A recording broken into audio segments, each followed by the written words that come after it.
guys, I wanted to come to you today with a video on how I melt my Bath & Body Works candles down to get them into little tarts like this. I have those, and I also have these like that.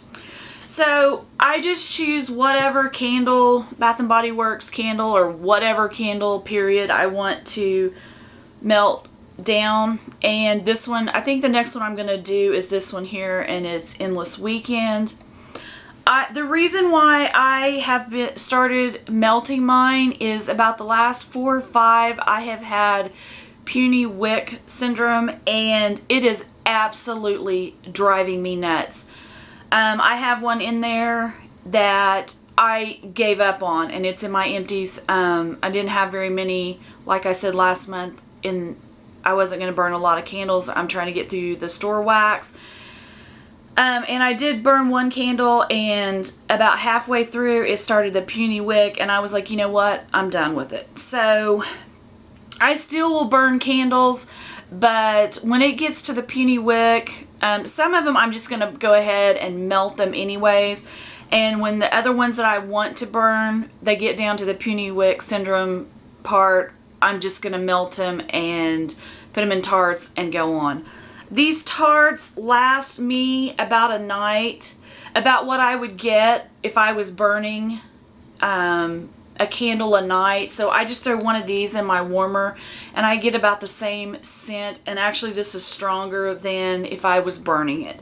So I don't feel that I'm losing anything, maybe the ambiance, but I never pay attention to the flames anyways, because I always have the lights on, or it's in a hurricane or something. So I just wanted to show you what I do. So like I said, I take a Bath & Body Works candle, and I have my wax melter here, and this is where the wax is actually melted. This is a Sassy Girl Sunshine Wedding Cake Green Apple something. I don't remember. It's a long title is all I remember.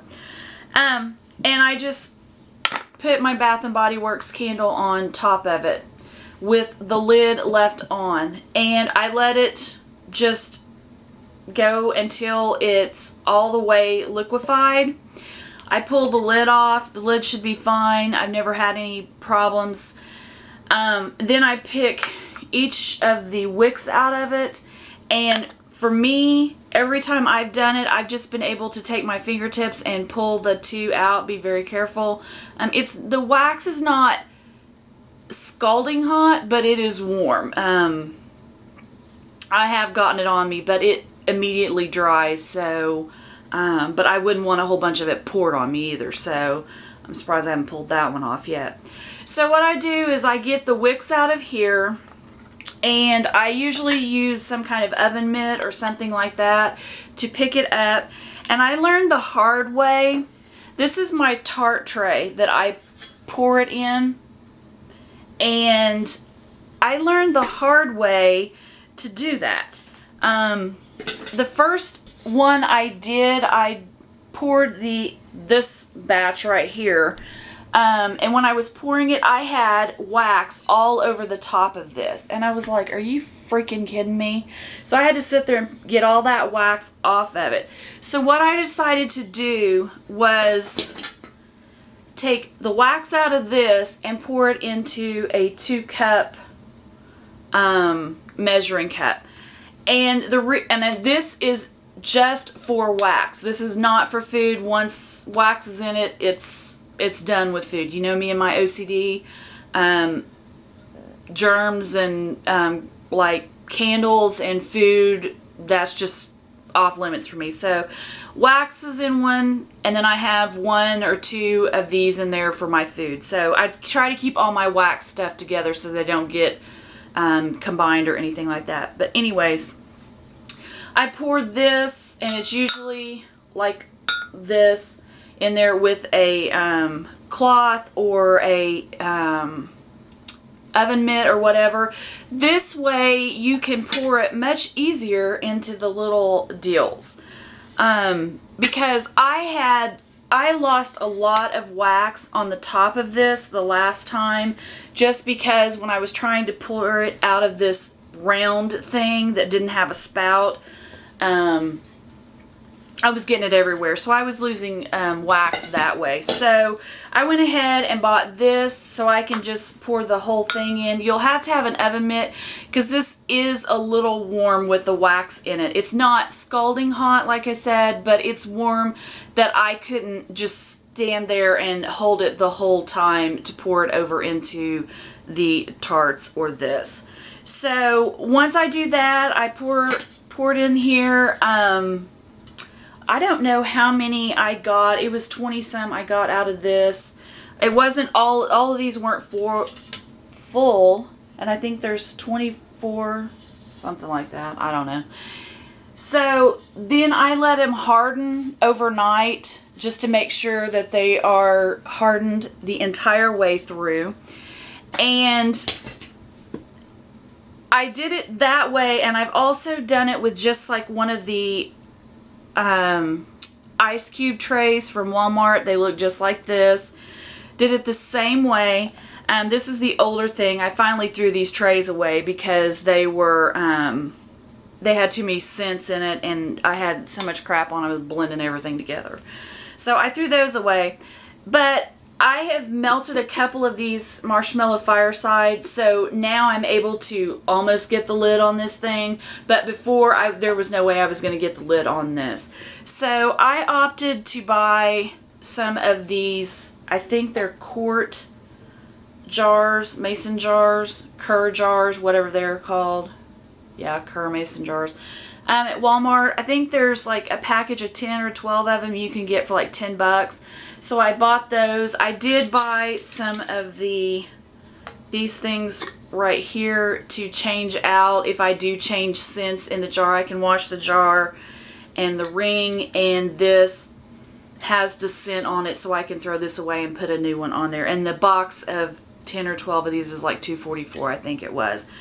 But this is what my wax melt ends up looking like. And this, in my tart warmer here, usually throws a good 3 or 4 hours before it starts calming down. It's a little powerful at first.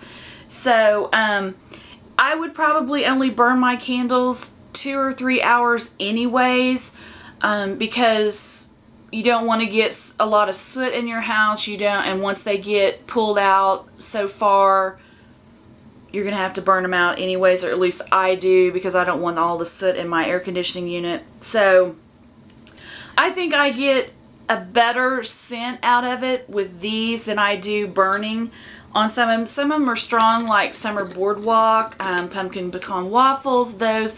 But some of them you don't get as strong as throw. This is a very strong thrower when you throw it in the melt warmer. Or in the, yeah, the wax melter. There you go. It's really good. This has been really strong. I mean, this almost was so strong. The first time I did it, I threw 2 cubes in there. Made a big mistake on that one because I about made myself sick on that one that night. So I was like, nope, just one at a time. So, basically that is all I do. It's like a 3 or 4 step process. The longest it takes is this, and the waiting overnight for it to solidify. And once you do, all you have to do is turn it over, and I think I took a knife on some of these and just, kind of pounded on it to get it to fall out.